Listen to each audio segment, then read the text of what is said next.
네, 네, 저희 창세기 16장부터 오늘 성경 공부 6강. 지금 제가 마이크를 들고 있지 않습니까? 왜냐하면 소리가 계속 울려가지고 교회에 있는 마이크와 예전에 제가 쓰던 핸드폰 이걸 합쳐서 그래서 녹음을 따로 따서 목소리를 크게 하지 않아도 이제 들릴 테니까 해서 영상이랑 같이 이제 더 씌워서 한번 진행해 보려고 합니다. 네, 성경 공부 6강. 창세기 16장부터. 창세기. 네, 아주 펜도 잘 나오지 않습니까? 새로 사왔기 때문에. 네. 아주 잘 나오네. 진작 사올 걸. 네, 창세기 16장 한번 가보도록 하겠습니다. 문제는 손이 없네. 이게 성경을 읽으면서 해야 되는데, 네, 성경을 읽으면서 해야 되는데 손이 없네. 자, 그러면 제가 한번 어려운 일이지만 해보도록 하겠습니다. 창세기. 너무 힘들다. 손이 한 손이라서 엄청 힘드네. 자, 창세기 16장 1절부터 보겠습니다. 창세기 16장 1절. 자, 죄송합니다. 제가 화면에 잠깐 안 나오지 않았습니까? 창세기 16장 1절. 제가 읽어드리겠습니다. 아브라함의 아내 사레는 아이를 낳지 못하였다. 그에게는 하갈이라고 하는 이집트 사람 여종이 있었다. 아이가 없는 것은 물론 오늘날에야 아이를 낳지 않고 사는 분들도 많지만, 오늘날에는 개인의 이제 가정의 선택 이 정도로 여겨지지만, 당시에 고대에는 아이를 낳지 않는 것이 굉장히 심각한 일이었던 걸로 여겨졌었습니다. 그렇기 때문에 아마 뒤에서 이제 롯과 그의 딸들의 그 일화를 두고도 배우겠지만, 그렇기 때문에 후손을 통해서 우리가 후손을 꼭 낳아야 된다. 왜냐하면 후손을 낳아야지 그 후손이 곧 우리가 돼서 계속 살아갈 수 있다. 이런 믿음들이 있었기 때문에 그 당시에 그 고대인들이 사이에 그런 믿음들이 있어서 당시에 아이를 낳지 못하는 것이 참 곤욕스러운 그런 시절이라고 해야 되나? 그런 때가 바로 이 아브라함 때. 물론 멀리 갈 것도 없이 우리도 예전에, 물론 지금도 아이를 낳지 않는 것에 대해서 이제 역정을 내는 부모님이나 시부모님이 있을 수도 있고, 예전에 우리 한 몇십 년 전만 해도 무조건 아이를 낳아야 된다 이런 생각들이 있지 않았습니까? 오늘날에는 좀 달라졌지만 어쨌든 그런 것처럼 고대에는 심하면 심했지 덜하진 않았다. 그런 것들 일단 16장 1절에서 우리가 볼 수 있습니다. 16장 2절입니다. 2절. 사레가 아브라함에게 말하였다. 주님께서 나에게 아이를 가지지 못하게 하시니 당신은 나의 여종과 동침하십시오. 하갈의 몸을 빌려서 집안의 대를 이어갈 수 있기를 바랍니다. 아브라함은 사레의 말을 따랐다. 여주인의 몸종이 아이를 낳으면 여주인의 아이로 여겨졌던 것이 예전의 관례입니다. 그렇기 때문에 16장 2절, 그렇기 때문에 지금 사레는 자기의 몸종을 아브라함에게 주어서 자기의, 어떻게 보면 몸종의 자녀이지만 곧 자기의 자녀가 되기 때문에 그렇게 되겠다, 그런 계획을 짠 게 바로 16장 2절에서 나오는 거다. 16장 2절. 16장 4절. 제가 손이 하나 더 있었으면 정말 좋았겠지만 손이 두 개밖에 없어서 이게 불편하구나. 이 이 마이크를 제가 여기 허리에 차면 좋은데 이게 핸드폰에 연결되어 있다 보니까 또 이제 그게 쉽지가 않습니다. 네, 한번 이해를 좀 해주시고. 16장 4절. 역시 이게 하나씩 고쳐가는 또 재미가 있지 않습니까? 16장 4절. 아브라함이 하갈과 동침하니 하갈이 임신하였다. 하갈은 자기가 임신한 것을 알고 자기의 여주인을 깔보았다. 16장 4절. 16장 4절. 여주인을 깔보았다. 하갈이 사레를 깔보았다. 여기서 우리는 뭘 알 수 있냐면 사람의 생각에서 나온 것들의 결과가 어떤지를 1차적으로 보여주며, 동시에 사람의 생각으로는 하나님의 약속과 하나님께서 아브라함을 통해서 이루시겠다고 한 수많은 민족, 열국의 아버지, 이런 약속들을 사람의 생각으로는 할 수가 없구나. 오히려 하갈을 하갈이 이스마엘을 낳자 그에게 꾸짖음을 당하는, 오히려 무시를 당하는 그런 결과를 낳게 되지 않습니까? 사람의 생각의 결과가 바로 이러하다. 하나님의 약속에 이를 수 없고 하나님의 목적과 목표를 달성할 수 없고 오히려 그렇게 빈축만 산다. 네, 그러한 것을 사실 16장 4절을 통해서도 우리가 알 수 있다. 자, 16장 12절입니다. 12절. 너의 아들은 들나귀처럼 될 것이다. 그는 모든 사람과 싸울 것이고 모든 사람 또한 그와 싸울 것이다. 그는 자기의 모든 친족과 대결하여 살아가게 될 것이다. 이게 참 성경의 예언이라고도 할 수 있는데 16장 12절. 잘 보이지 않습니까? 16장 12절. 이스마엘의 후손. 지금 이게 어떤 말씀을 하시는 거냐면 하나님께서 이스마엘의 후손들이 아브라함의 다른 후손들과 싸우며 살아갈 것이다. 뭐 이런 얘기를 하는 거지 않습니까? 실제로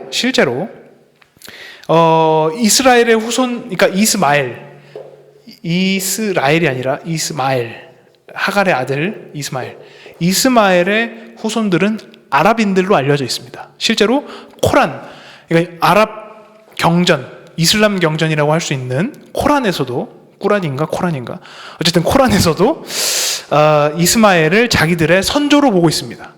사실 구약 창세기의 내용이 코란에도 어느 정도는 겹쳐서 나오는 부분이 있기 때문에 이스마엘이 그들의 선조로 그들의 경전에도 그렇게 나와 있다라는 것을 알 수 있고, 그래서 이 뒤에 이제 25장 창세기 25장 12에서 16절을 보시면 이제 뭐 지역명들도 나오고 하는데 그 지역명들이 뭐 하나 예를 들어서 게달, 두마, 데라 뭐 이런 지역명들이 창세기 25장에 나옵니다. 근데 이 지역명들이 실제로 현재 아라비아다. 아라비아 반도의 일부분이다. 즉 오늘날의 그 이슬람 문화권이 자리 잡아 있는 아라비아 반도의 일부가 바로 성경에 나와 있는 게달, 두마, 데라이다. 그리고 이게 이스마엘과 연결되어 있다고 성경도 말하고 있다.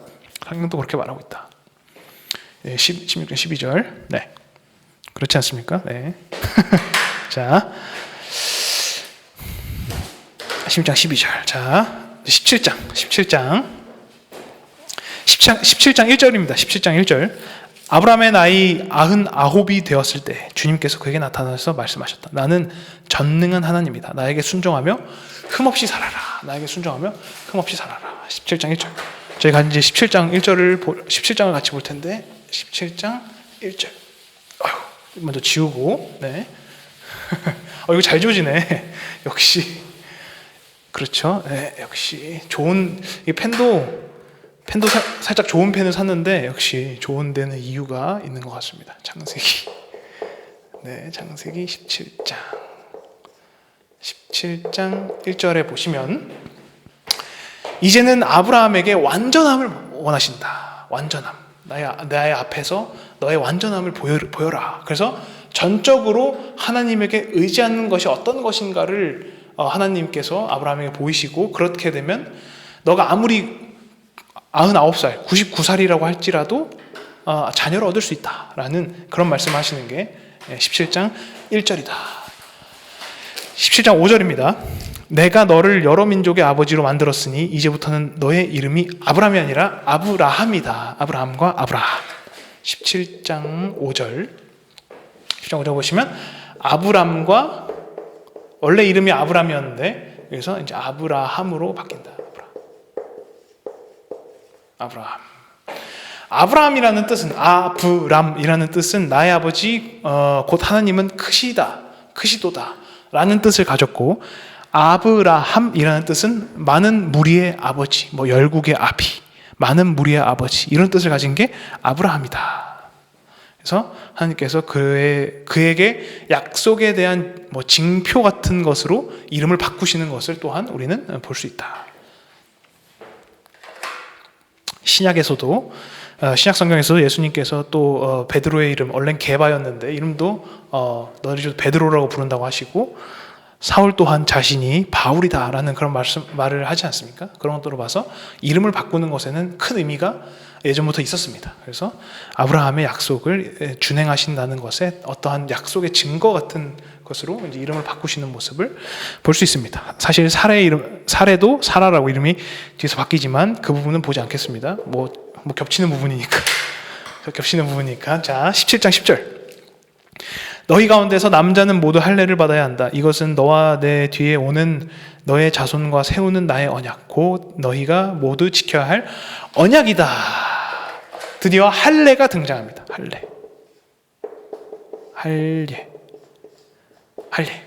할례라고 하면 흔히 말해서 포경수술을 의미합니다. 포경수술. 그래서 그러니까 남성 같은 경우에는 포경수술을 의미합니다. 그래서 유대 율법에서는 남성들에게 할례를 받게 하는 그러한 전통이 유대 교회는 남아 있고, 이슬람 같은 경우에는 뭐 남성도 받는 곳도 있고 여성도 같이 받는 곳이라고 하는데 저도 잘은 모르겠지만 성경이 말하는 유대인들, 특히 이 아브라함 자손들에게는 할례라는 증표를 이때 17장 10절에 처음 등장하게 됩니다. 그래서 물론 이게 뭐 나중에는 그냥 나는 유대인이다라는 것을 보이기 위해서 할례를 하지만, 이 할례가 왜 등장했냐면 하나님께서 아브라함과 그 아브라함의 모든 집안에 너희가 나의 약속에 순종하는지를 보이는 징표로 삼아라 라고 해서 할례를 하라고 하시는 것을 사실 알 수 있습니다. 순종을 의미하는 것에서 할례다. 물론 오늘날에는 뭐 조금 뭐 그렇게 종교적 의미 뭐 이렇게 그냥 종교 의식처럼 남아졌지만 성경에서 처음 등장할 때는 그렇게 등장했다라는 것을 우리가 알 수 있습니다. 네, 17장 17절에서 18절, 17장 18절 읽어드리겠습니다. 17장 한 장 넘겨야 되네. 자, 17절. 아브라함은 얼굴을 땅에 대고 엎드려 웃으면서 혼잣말을 하였다. 나이 100살 된 남자가 아들을 낳는다고? 또 90살이나 되는 사라가 아이를 낳을 수 있을까? 아브라함은 하나님께 아뢰었다. 이스마엘이나 하나님께서 주시는 복을 받으면서 살기를 바랍니다. 이게 무슨 말입니까, 여러분? 이스마엘이나 좀 잘 살게 해주십시오 라는 것은 믿지 않는다는 소리입니다. 믿지 않는다는 소리입니다. 예를 들어서 저희 아버지가 저한테 오셔서 나중에 내가 너한테 한 10억을 물려줄게. 한 10억 정도. 10억. 근데 제가 저희 아버지의 사정을 어느 정도 알지 않습니까? 그래서 제가 웃으면서 그냥 알겠습니다. 알겠는데 네, 그냥 다른 건 됐고 아버지 쓰시던 차나 주세요. 예를 들어서 제가 뭐 100억을 주신다고요? 됐고 아버지 쓰시던 차 저한테 주세요. 제가 잘 쓰고 다니겠습니다. 이런 저의 모습을 보면 여러분들 어떻게 생각하십니까? 지금 저 아들은 아버지의 말을 믿지 않고 있구나. 똑같습니다. 아브라함은 하나님의 말을 믿지 않고 있다. 왜냐하면 그는 99살에 오시지 않았습니까? 하나님께서 지금 99살인 아브라함에게 오신 거 아닙니까? 사례는 90살이고 99살. 그러니까 곧 100살 넘어가는 99살에서 100살 넘어간 나이고 사례 또는 사라는 90살. 그러니까 아브라함은 믿지 않았다. 성경은 이것을 확실하게 말하고 있습니다. 자, 믿지 않았다. 잠깐만, 이게 글씨가 안 보이네. 자, 괜찮습니다. 글씨 안 보이면 뭐 어때? 자, 18장 2절. 아브라함이 고개를 들고 보니 웬 사람 셋이 자기의 맞은쪽에 서 있었다. 그는 그들을 보자 장막 어귀에서 달려나가서 그들을 맞이하여 땅에 엎드려서 절하였다. 18장이 진짜 중요한 장이기 때문에 자세히 들여다봐야 되는데 저랑 같이 제대로 들여다보겠습니다. 자, 창세기 18장 아주 중요합니다. 아주. 이게 왜냐면 죄송합니다. 네. 18장. 네, 창세기 18장. 아주 중요하다. 18장 제가 아까 2절 읽어드렸으니까 2절.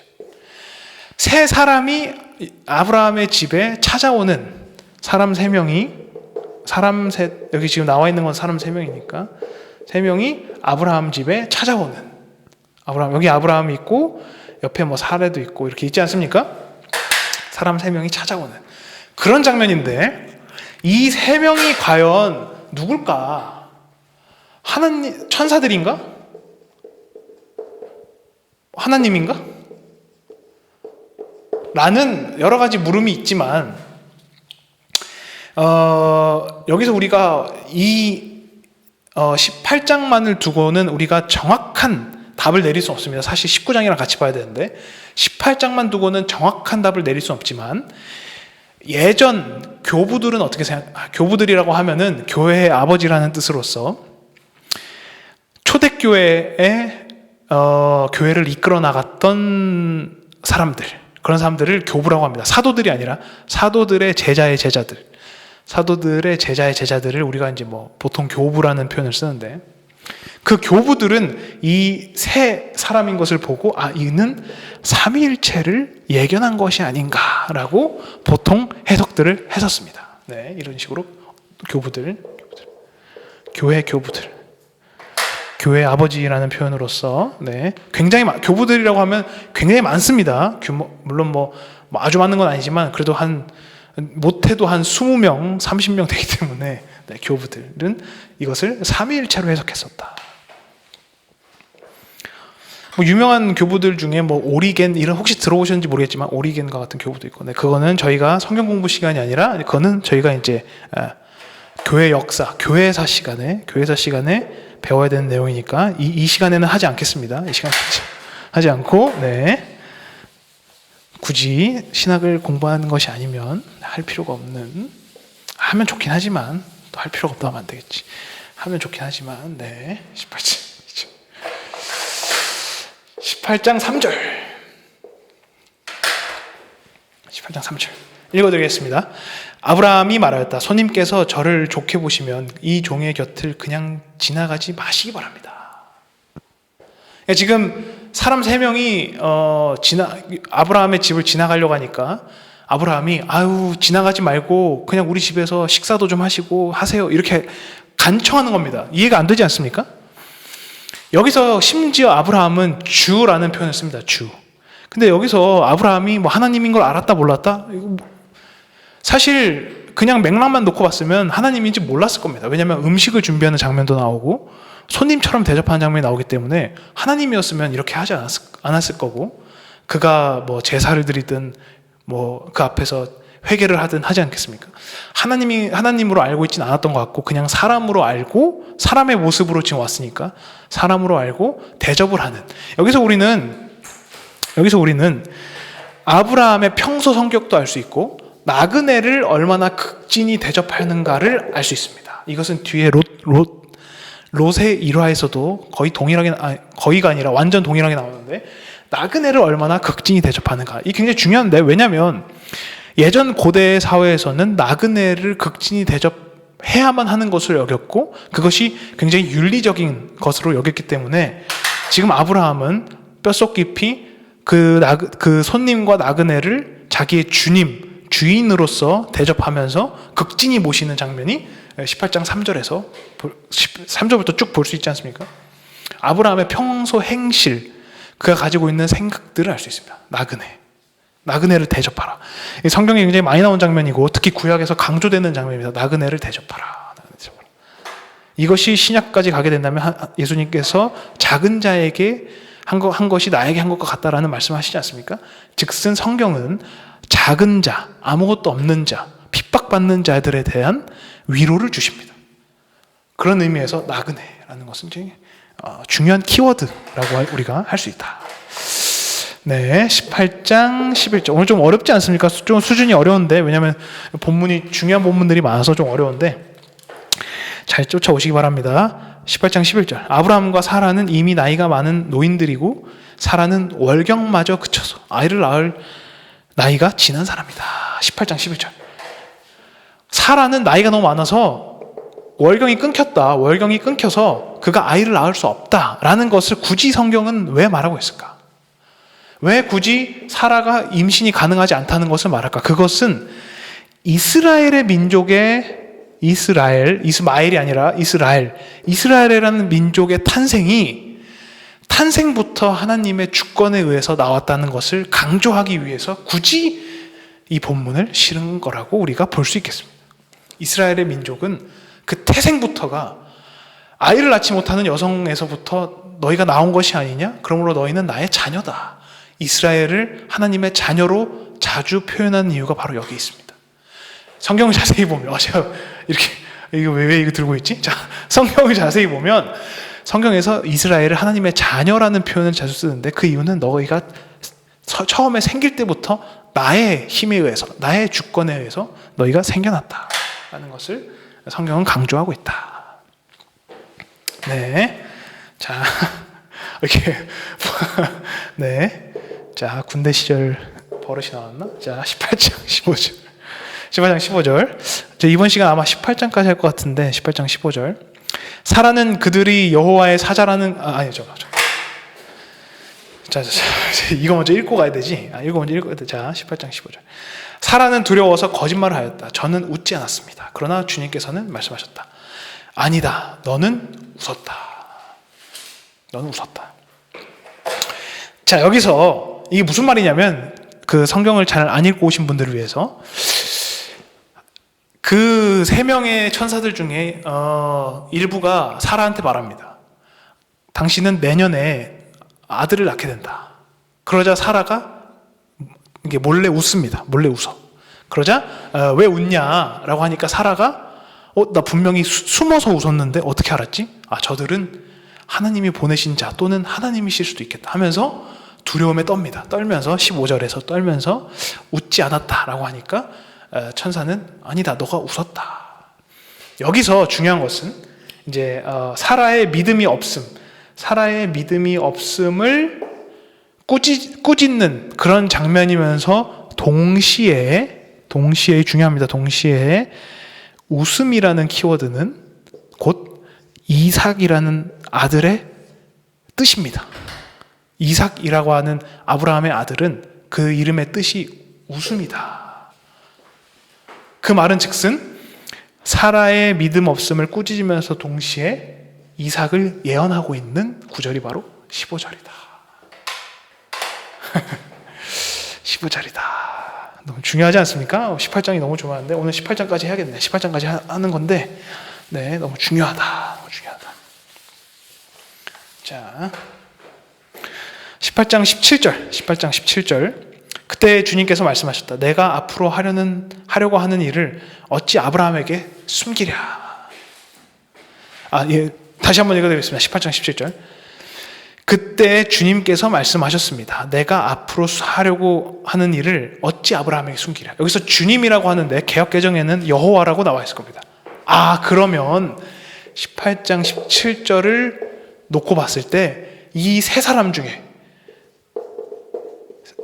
그 사람의 모습을 하고 온 세 명의 손님 중에 한 분은 아마 여호와 하나님께서 모습을 감추시고 오신 게 아닐까라는 것이 18장 17절. 지금 이야기가 이어지는 겁니다. 이야기가 끊긴 게 아니라 쭉 이어지는 겁니다. 손님 세 명이 와서 사라한테 웃지 말라고 하고 17절에 와서 갑자기 그 중에 한 분이 내가 어떻게 나의 계획을 아브라함 앞에서 숨길까 하면서 막 계획을 말씀하시는 장면이 나오는데 같은 장면입니다. 지금 한 장면. 이 중에 한 분이 여호와 하나님께서 오신 것이구나 라는 것을 17절을 통해서 알 수 있고 18장 22절입니다. 22절. 그 사람들은 거기에서 떠나서 소돔으로 갔으나 아브라함은 주님 앞에 그대로 서 있었다. 18장 22절. 18장 22절에서 그 사람들은 거기서 떠났는데 여기도 개역개정은 주님이라고 안 하고 여호와라고 나와 있을 건데 여호와는 아브라함과 같이 계셨다. 여기는 아브라함과 같이 계셨다. 아브라함이 그 앞에 이렇게 서 있는 겁니다. 그런 걸로 봐서 이 두 명이 이제 그 소돔으로 가는 겁니다. 소돔으로 가는 거고 여호와 하나님께서는 아브라함에게 나머지 것들을 말씀해 주시는, 지금 이게 다 한 장면입니다. 한 장면. 여러 장면을 합쳐놓은 게 아니라 한 장면. 그 손님 3명 중에서 2명은 식사하고 나서 소돔으로 가고 여호와 하나님께서는 아브라함과 마저 얘기를 나누십니다. 우리가 집중하지 못했기 때문에 못 보는 부분들인데 18장 26절 주님께서 대답하셨다. 소돔 성에서 내가 의인 50명만을 찾을 수 있으면, 아마 개역개정의 여호와일 텐데, 그들을 보아서라도 그 성 전체를 용서하겠다. 지금 이 무슨 말이냐면, 자, 중요합니다. 여기까지 하고 이제 마실 텐데, 여호와 하나님과 아브라함이 대화하는 장면에서 어떤 얘기를 하냐면 소돔성에 의인이 뭐 50명이든 몇 명이든 이렇게 있으면 내가 그 성을 멸하지 않겠다. 뭐 나중에 10명까지 갔지 않습니까? 10명까지. 그 얘기를 여호와 하나님께서는 이 2명의 떠나간 천사들, 아마 뭐 천사들인지 뭔지 잘 모르겠지만 이 2명의 손님들이 떠나고 난 뒤에 여호와 하나님께서 아브라함에게 이 얘기들을 말씀해주고 계신 겁니다. 개역개정에 여호와라고 나와 있으니까 이 부분을 우리가 알 수 있다.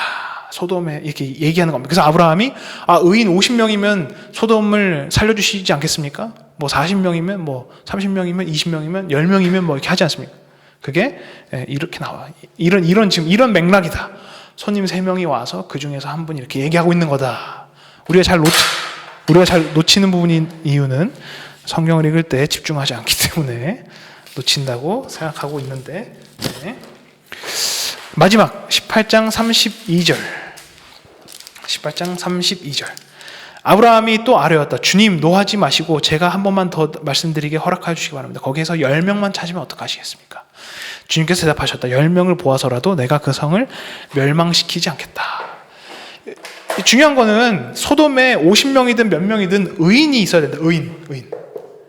의인이 있으면 멸망시키지 않겠다는 거지 않습니까? 즉슨 하나님의 심판의 기준은, 물론 다른 여러 가지 기준이 있는지 없는지는 뭐 잘 모르겠지만 이 본문으로만 놓고 봤을 때 그 기준은 바로 의로움을 너가 갖고 있느냐. 나중에 하나님께서 심판하실 때 너가 의로운 자냐.